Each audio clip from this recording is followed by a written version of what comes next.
Hello, today I'm going to talk about 5 books that have changed my relationship to creativity and generally improved all of my bad, negative, resistant, self-sabotaging behaviours. Some of them are specifically creativity related and some of them are more general personal development, reflective journaling type things.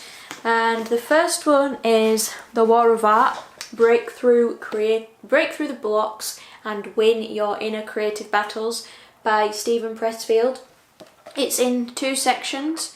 It's about resistance in general, and the sections are resistance, knowing the enemy, so that's like defining all the different kinds of resistance we might encounter, and then it goes on to talk about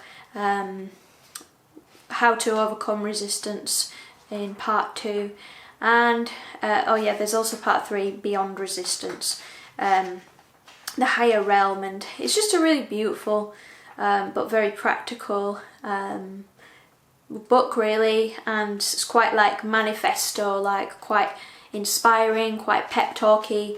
An example is Resistance's greatest hits.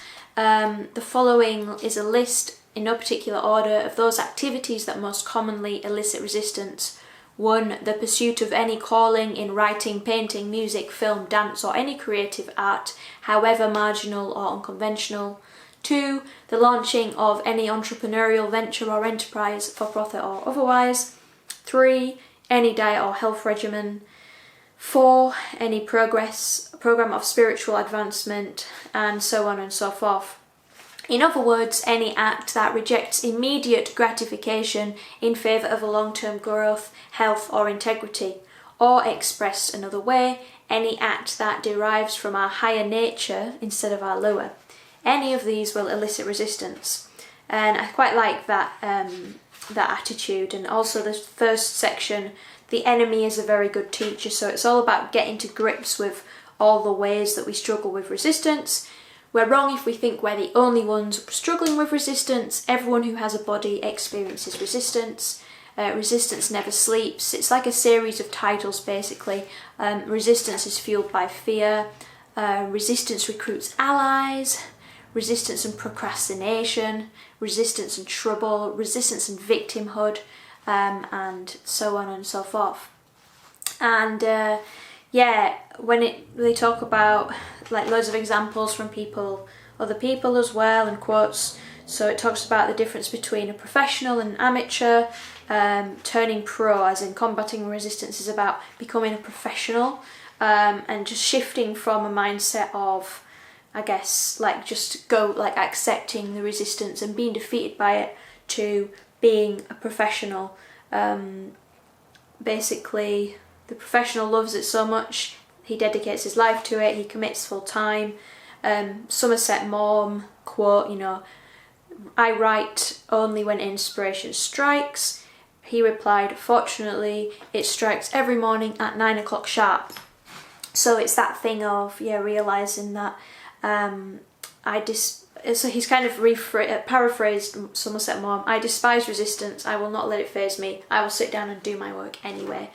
And there's just general things about this, things about invoking the muse, and the magic of making a start, magic of keeping going.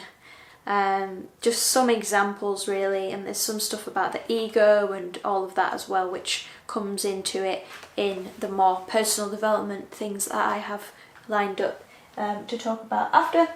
The second book is The Artist's Way by Julia Cameron. This is not just a book, it's an actual kind of program. It's a 12-week program of, a little bit like a 12-step program, of creative recovery. And I love that, a course in discovering and recovering your creative self. And it's basically like each week there's a kind of acquaintance week where you can kind of read the activities, get the basic tools, get to grips with the basic principles, which are quite spiritual ultimately. Creativity is the natural order of life. Life is pure creative energy, and that there is an underlying indwelling creative force infusing all of us. It's all about opening ourselves to creativity, seeing ourselves as channels, seeing creativity as God's gift, and exchange God for any, you know, higher power that you can kind of align with, or it might just be source, it might just be nature, it might just be essence, or it might be God itself.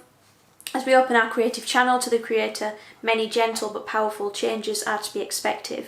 So it's all about reconditioning and deconditioning from a lot of the beliefs we have about, you know, creativity coming from us, recovering from maybe some of the critique we've had from our education or from poisonous playmates. So there's lots of different chapters: recovering a sense of safety, recovering a sense of identity, power, integrity, possibility, abundance, connection, strength, compassion, self-protection, sense of autonomy, sense of faith.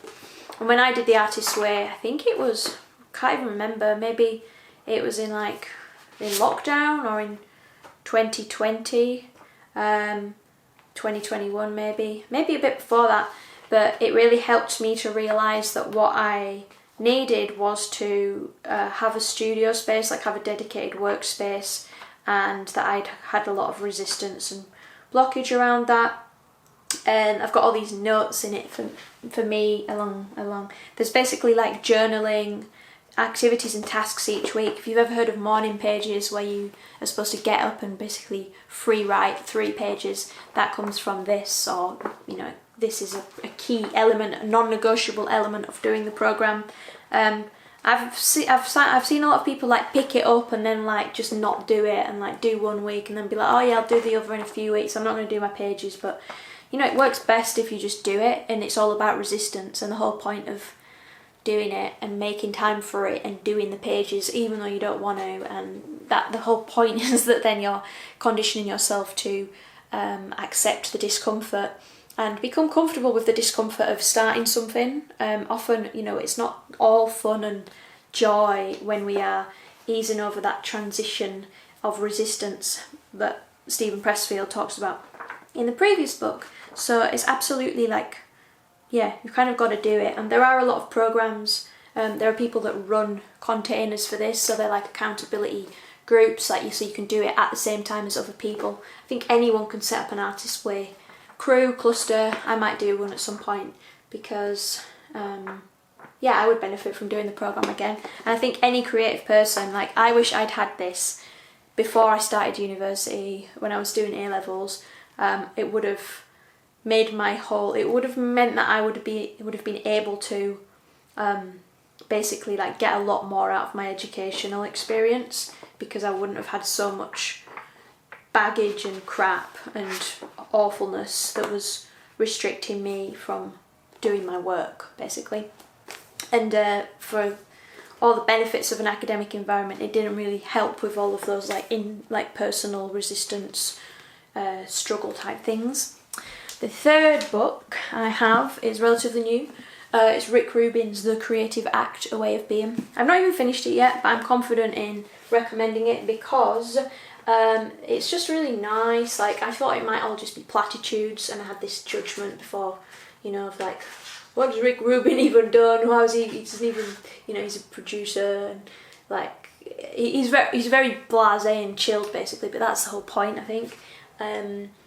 So many great titles, so many beautiful analogies about seeds and abundance, and basically, yeah, dabbling versus like finishing stuff, getting outside feedback versus trusting your own instincts, and it's really poetic. So I think I'd recommend this to anyone who wants to, yeah, I guess align with a more gentle perspective that, again, creativity is not ours. Everyone is a creator. There's stuff about focus, there's exercises mentioned, there's quotes, talks about reflection, resistance, talks about constraints and using rules to sort of, yeah, give a little bit of structure to the creative process and how that can be applied at different times. And how there's something in here as well about seeds and being open to the seed phase of the creative process and not applying a kind of critical eye too early, which is something also covered in Julia Cameron's book. And she uses a bit of it's the analogy of like a fetus, which is maybe a little bit heavy-handed because there's a sort of pro-life vibe there as well. But yeah, basically it's about how you can't like kill a baby before it's even thriving. And definitely when we think of our creative work or our seeds in that way, we so often just like try and drown them or like ruin them before we even give them a chance to breathe the air and evolve into something. The fourth one is, actually I'm going to talk about this first. It's not a creativity book, but it is deeply creative and it's just so great. It's just so great, basically. It's called Directing the Power of Conscious Feelings, Living Our Own Truth by Callahan, and there's a whole developmental structure system called possibility management, and this is kind of the manual for it. I think there's actually an updated version that's newer than this, which I would recommend. I've not got that, but basically I think I got this at the start of 2021 after I was doing a sort of meditation, very casual meditation retreat with recommended it, and I did a sort of process with him which was helping me through some stuck emotions. But basically it talks about a lot about the low drama triangle of victim, rescuer, perpetrator. It talks about how to transform like unconscious feelings. So often these are like childhood past pain things that then come in and like sabotage us or our relationships, and how to like use the energies of anger or sadness or fear and joy to really alchemize them and use them to do the things like to clarify the principles that we want to live by, to do our work in the world. And it also connects like the self-development thing to a much more collective next culture, like broader countercultural impulse. So it's not just like self-development for the self-individual's sake, it's development for the collective, and so that we're all being the most mature, responsible person we can be, and then we can attend to our work, and then we can collaborate and bring it into the world with utmost like clarity and precision, and basically like be an adult rather than a sort of child who's trying their best and is, you know, acting from a lot of shadow purposes, like wanting to be seen, or it's got shadow principles here of like superiority, victimhood, deception, betrayal, blame, resentment, and I guess even like the lone wolf. It talks a lot about the lone wolf and wanting to stand out and be special, and then it's about transforming that into, you know, cooperation, teamwork, possibility, communication, friendship, radiance, empowerment, and those kinds of things. And it has some just amazing diagrams which I love, and this focus on the next culture, cultural creatives, people thinking outside the mainstream culture, applying their discoveries for the benefit of humanity, are called cultural creatives. Paradigm shifts in action, yeah, and basically like all of these, I don't know if that's very visible, yeah, very visible, but there's all of these diagrams that are super helpful as well about like the parent, ego, child, adult states. A lot of it's, yeah, there's I guess different, how to use anger, basically like having initiations into how to be an adult rather than just going along in this sort of childlike. It talks about as well like the patriarchy and how we evolve beyond this sort of consumerist, like I just want to like buy things and I'm going to complain about the politicians, that kind of malaise, and evolving into like archiarchy and self-organisation as well. And it's great. I think a lot of my activist friends are quite into it, but in general, yeah, I would recommend this for people wanting to really like shift and transform like negative self-sabotaging feelings.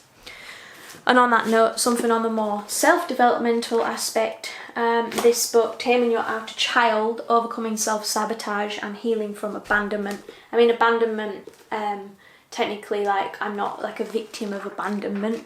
I do have abandonment wounds or traumas partly because I'm like a very oversensitive individual who was sensitive to certain things, and but basically it's all about I guess journaling and dialoguing with yourself and coming up with these different kind of conversations through engaging with the idea of like the inner child and then the outer child, which is like the sabotaging force, and then having a loving adult to communicate. And it reminds me of, there's this practice of inner bonding, and I was led to these things mainly through actually having like romantic grief from romantic encounters basically, but they actually really ended up helping me with developing myself and my adult self and empowering like the adult voice that's able to listen to my inner child when my inner child is acting out and being sad, and then also recognise and hold space for my outer child, which is the sort of tantruming toddler who wants to like, I don't want to do that, I don't want to like be whatever, I just want this, like an instant gratification type thing. And yeah, it's just a great program basically. There's the Outer Child program about self-esteem, abandonment issues, stress, trauma. So it might not be useful for everyone, but it was useful for me. And again, like people use it a lot for if they've got like self-sabotaging behaviours like addictions or food issues, but it could be applied to anything like procrastination or self-sabotage in any form. So these are, again, the 5 books that I have found incredibly good for helping my creative journey and removing self-sabotage. And find out more on the Heart School YouTube channel about a lot of these things distilled and made into digestible, engaging content and videos, and look below for info about one-to-one coaching or events happening for you. Thank you for watching.